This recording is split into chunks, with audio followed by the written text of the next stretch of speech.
This one is by popular demand. Good people watching this channel keep asking me in the comments where, cosmically speaking, I draw the line. What, according to me, can be classified as genuine architecture and what cannot? This is a highly important question today. With the war of ideologies, not only against religion, science, and aesthetics, but also against common sense, with that war in full swing, many definitions of the simplest things have become mind-numbingly diluted, becoming so vague that you can't help but wonder whether this is a deliberate Orwellian process whose purpose is to, cover up thousands of lies that keep folks divided and consequently easy to manipulate. I don't like it. Why? It's counterproductive and it's not at all elegant. Oh. Yes, imagine, I am annoyed by folks calling anything and everything art. As in, this is art and this is also art. By pretentious and somehow invariably melancholy text with lines of uneven length, sprinkled with poor grammar being classified as poetry, and mechanical tonal combinations with an unceasing drum beat in the background perceived as popular music. He. Hey, would you mind sharing it with the rest of the class? You may be right, but, public opinion. Okay, go ahead. Thank you. You're welcome. Definitions are indispensable. On the one hand, there's genuine architecture adhering to Vitruvian principles of strength, function, beauty, Vitruvian proportions, every detail speaks to every other detail, and the three long-established, unshakable Vitruvian canons, greco-roman, Byzantine, and Gothic. You can combine them, you can pair them up, you can work with them, but you cannot just go ahead and renounce them without falling into the architectural guano trap. Architectural guano. Some virtue signaling people pointed out to me that this view is Eurocentric. I disagree. It's not Eurocentric, it's Rome-centric. Vitruvius was a Roman. Paper was invented in China. That's a fact. Am I being Asia-centric when I say this? You're not. Canons are not tied to the place of origin. Canons are established and then adopted by everyone around the globe. That's what the word canon means in this context. And on the other hand, there's proto-architecture, pseudo-architecture, quasi-architecture, faux-architecture, performative architecture. Their name is legion and most of it is fraudulent manure. And there's the honest, occasionally ingenious, oftentimes well-engineered built environment. Also not architecture, but aesthetically pleasing, well worth looking at. This is not a matter of taste, it's not opinion, it's a fact. Calling those things architecture is a category error.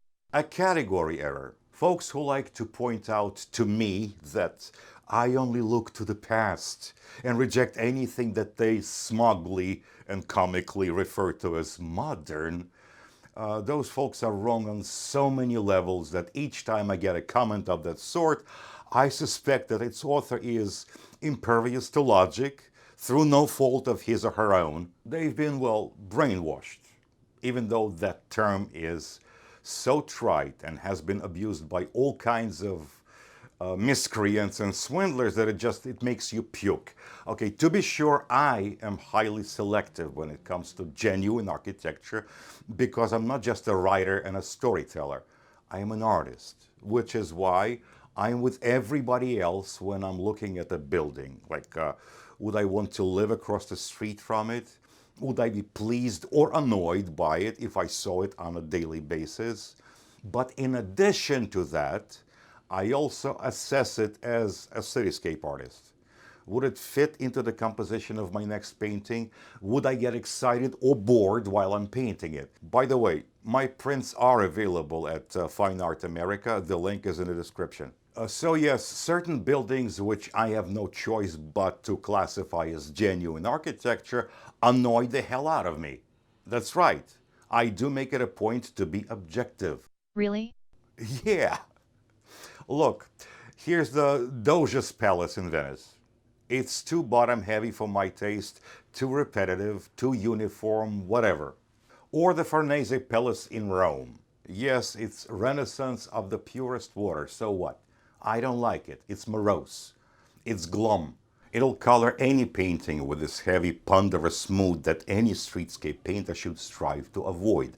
It's the architectural equivalent of Beethoven's works. That's correct. I don't like Beethoven either. I adore Verdi, Wagner, Puccini, Tchaikovsky, Chopin, Grieg, Lehar, Kalman, Offenbach, and even Mozart in spots, and I resent Beethoven. Now that, in fact, is a matter of taste. Here's 1141 Broadway. I don't like it at all, despite the beveled corner. It's boring, but it is genuine architecture. So let's draw that line. Architecture, the built environment that follows Vitruvian principles, which begin with the unshakable triad: strength, which is stability; function, which is utility; and beauty, which is harmony. Detailed, this means that the building should be designed and engineered in such a way that it doesn't topple over, not tomorrow, not in 10 years, not in 1,000 years. This also means that the load-bearing structures should be made of brick, stone, or steel and concrete, provided that the latter is properly mixed and poured in a certain manner. The Empire State Building comes to mind. Yes, I am aware that Notre Dame de Paris does feature load-bearing timber beams, but that was a very special job which master craftsmen replicated pretty much exactly after the fire. Normally, timber framework cannot be expected to last for centuries. That was number one. Number two, that its function should be clearly defined, so that even a casual observer could tell what the building is for. Is it a church, a residence, a theater, a store, a palace, a warehouse, a train station? Three, that each element, each measurement, and each ornament must speak proportionally to every other element, measurement, and ornament. Let's look at the Ansonia, a residential building formerly a residential hotel in Manhattan, sitting at the corner of Verdi Square. It is strictly hierarchical, as per Vitruvius. There's the base, the shaft, and the crown. Notice that the balcony above the base serves as a visual break. As the eye travels upward, the masonry is lighter, and the next balcony encircling the building is wrought iron, not stone. It's lighter. Everything in the shaft is lighter. Then we come to the crown. The balcony underneath is as massive as the one above the base, because a visual break has to be strong enough to support the weight of whatever sits above it. If this balcony were light and delicate, the heavy slate roof, the dormers, and the copper corner cupolas would visually crush the top of the building. By matching the weight of the lower base balcony, the architect creates a strong structural ledge that balances the entire roof crown. Now look at this cartouche. It's intentionally smaller than the one on the tower. On the flat facade, a window only carries its own vertical bay, but the corner tower is the anchor of the entire building's silhouette. The tower cartouche has to be massive to balance the weight of the copper cupola above it. Here on the main wall, however, the architect scales the cartouche down so it frames the window without fighting the building's corners for visual authority. I could go on, but the Ansonia has so many details, many of them intricate, that we'd be here all day. So, let's look at this Insula in Brooklyn, built in the year of our Lord 1962. It's a rectangular box. The balconies are of the same size and weight, regardless of the floor they're on. The ground floor does not anchor the structure. The top floor simply terminates where the bricklayer ran out of, blueprint, or maybe the crew left early without finishing the job. There is no cornice, no capital, and no base. Just a monotonous grid of identical punched window openings stamped across brown brick. Unlike some of our glass and concrete slabs that have no grammar whatsoever, there is grammar here. The function is clearly defined. Industrial warehousing. It's not a building meant for people to live in. It's a storage facility with units rather than apartments where humans are stored when they're not needed. Let's continue. Number 4, that the building should fit into the surroundings seamlessly and not stick out like Caliban's sore thumb. Number 5, that the building should be in keeping with the local geography, topography, climate, and culture. It should be easy on the eye, cozy or majestic, but never threatening, never hostile to us humans. Finally, number 6, it has to share grammar with the architecture of previous epochs, any architecture that can be classified as canonical. And repeatability is also a major factor. Now, that is architecture. Anything else is not. Thus, for instance, the Eiffel Tower is not architecture. It's just a gigantic semi-abstract sculpture with phallic overtones. And no, I don't care how many brochures and postcards feature it, nor how many tourists are lured to snap selfies in front of it. The Arch of Defense in Paris, whatever they call it, it's not architecture, it's a gigantic conceptual sculpture. It is also ugly. The very first conceptual sculpture, as they tell me, is Marcel Duchamp's fountain, which looks like this. It is curious that the author himself did not view it as art. On the contrary, his purpose, which he never even bothered to conceal, was to destroy art as a concept. So what do you think those eyesores are doing? Isn't their purpose to destroy architecture? Let's look at Proto-Architecture. Ancient Egypt, the contribution of that culture to the future of architecture is, well, considerable. What it lacks, though, is, again, shared grammar and repeatability. I've covered that in other videos. Now, the Greeks. Well, they're the Greeks. It took them centuries to figure out the 3 canonical column orders, Doric, Ionic, and Corinthian. Kudos to the Greeks, but if we look at the Acropolis, yes, the symmetry, the varying width, and the spread of the columns to create an optical illusion, great stuff, all of it, but that veritable forest of columns to hold up the roof, come on. Now, let's be honest, architecture is a thoroughly urban phenomenon. Countryside houses and mansions are not architecture, or architecture with an asterisk, because each decently built house is a one-off. I don't mean suburban houses, which are glorified prefabs, obviously provisional, which is to say temporary. They are a joke. Actual country mansions. They're not surrounded by other buildings. They're not part of a larger harmony. There's no ensemble, which is why there's no question of repeatability or common grammar. Buy a plot of land and go nuts. Who cares? I mean, yes, Andrea Palladio and all that. And his most famous follower, Thomas Jefferson, and gentleman architect. Check. Well, to my way of thinking, if you're wealthy, you absolutely can have a summer house to get away from tatterdemalions. However, as a man or woman of taste, you should first and foremost own a townhouse somewhere in the historic center and make it your permanent residence.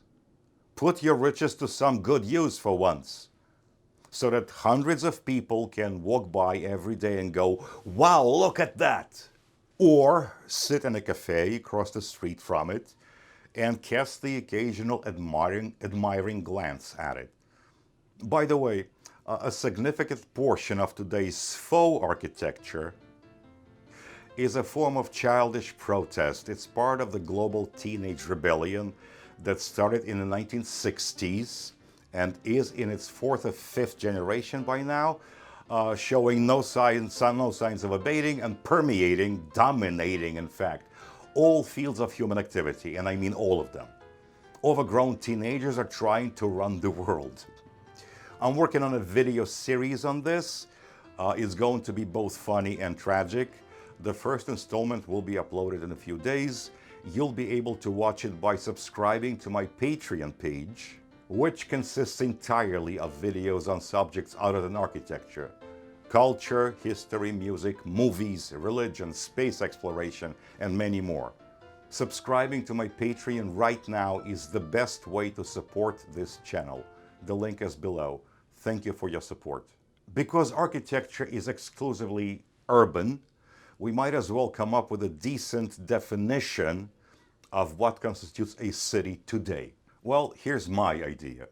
A city is a place that has a main temple, eye-pleasing genuine architecture, reasonably good and affordable outdoor cafes, an opera house, and a metro system. With one notable exception. Venice is still a city. They don't have a metro in the historic center because they have nowhere to put it. Yes, I am well aware of the existence of Zurich and Florence, thank you. Look, all other cities meet those criteria, some of them with a flourish. Paris. Oh, Paris. Could you just listen for a moment? Okay. I'm just excited. Good. Now, Notre Dame. The boulevards and the side streets with cafes where you can enjoy a cup of coffee while feasting your eyes on astoundingly attractive architecture, with people walking by talking all kinds of nonsense. The Palais Garnier, a magnificent structure dating back to Haussmann's reconstruction. In recent memory, they've added another opera house. The idea of having two wasn't at all bad.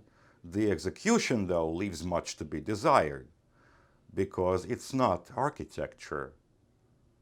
It's a temporary hangar of some sort, I don't know. And of course, the Paris Metro is wonderful. Rome, St. Peter's Basilica, check. Trastevere, Monti, Prati, plus all the historic buildings with lots of cafes. The Opera House, unfortunately, is brutalist manure, but it's there and it's functional. The metro system in Rome, well, it's hilarious, actually. If you informed a proper Roman that most metro systems around the world use the third rail, he or she would be very surprised and would get suspicious, as in like, are you pulling my leg? Come on, a third rail? What's a third rail? The Rome Metro uses overhead cables and pantographs because, well, that's how electric trains work. Up until recently, Line C, the third metro line in Rome, was not even connected to Line A or Line B, which is also comical and very Italian. So, check. Rome. Now, New York, Trinity Church. The Upper East Side, Greenwich Village, Soho. The Upper West Side, Verdi Square. Cafes galore, check. The Metropolitan Opera House, check. Well, we got lucky with that one. It was a happy accident. After abandoning the old building, which burned down shortly afterwards, raising a lot of suspicious eyebrows, they designed this one. It's a fluke. Even though it comes from the 1960s, it has aged well. It's not aesthetically offensive, and it is highly memorable, easily recognizable. Part of the interior comes off as dated, yes, but that's a minor setback. It is genuine architecture. There's strength, there's function, it's a performance venue. There's beauty, yes, each element speaks to every other element, with a fountain in the middle of the plaza completing the ensemble. The subway, the most complicated and most extensive system in the world. It has local and express lines, and it's open 24 hours, 7 days a week. Philadelphia. They've been doing their best to befoul and besmirch that city for decades now, but it stubbornly retains that residual, wonderful, historic city feel. Christchurch, check. The historic center east of City Hall, beginning with purely residential streets, absolutely. The Academy of Music, Philly's own opera house, and the oldest fully functional one on the American continent, built under the Buchanan administration 3 years before the Civil War. The metro system in Philly is a bit complicated, consisting of heavy rail, underground streetcar lines, and the Trans-Delaware branch. Very cute. I love it. I have two videos on Philly. One is about what has been preserved, the other about what has been willfully ruined by unprincipled developers and bureaucrats lining their pockets. Check out the links below. Anyway, those are actual cities, vibrant, alluring, majestic in spots, cozy. I wish I could say the same thing about Miami, Dallas, Hong Kong, Dubai, and so forth. Now, Insulae are not architecture, they're the built environment. Some of them are cute, like in Paris, they're the heart of the city, with those slanted facades and all. There's very little engineering involved. The timber horizontal beams are highly uneven and exposed. You can see some of them from the street through the windows. But they are endearing, those insulae in Paris, and Paris wouldn't be Paris without them. Most insulae, however, are astoundingly ugly, and have always been since at least ancient Rome. Just look at all this. Yeah, I know, people have to live somewhere, but this is just lazy, and this laziness, this sloth is criminal, in my not so humble opinion. What about Islamic architecture? I plan to do a couple of videos on that one. A couple because, roughly speaking, Baghdad and Cordoba should be examined separately. The foundational capital looking down on the upstarts in the West. For now, suffice it to say that yes, it exists, and it is architecture. The Islamic Golden Age borrowed heavily from the Byzantine style, and later on from Greco-Roman. They added their own highly useful features, improving the canon, some of which were later adopted and repurposed in Gothic architecture. Okay, that's a story for those other videos. Stay tuned. And I hasten to add, this is not Islamic architecture. It's not any kind of architecture at all. It's pseudo-architectural guano, highly disrespectful to man and God. And this is not a church. It's not architecture. And this is not a synagogue.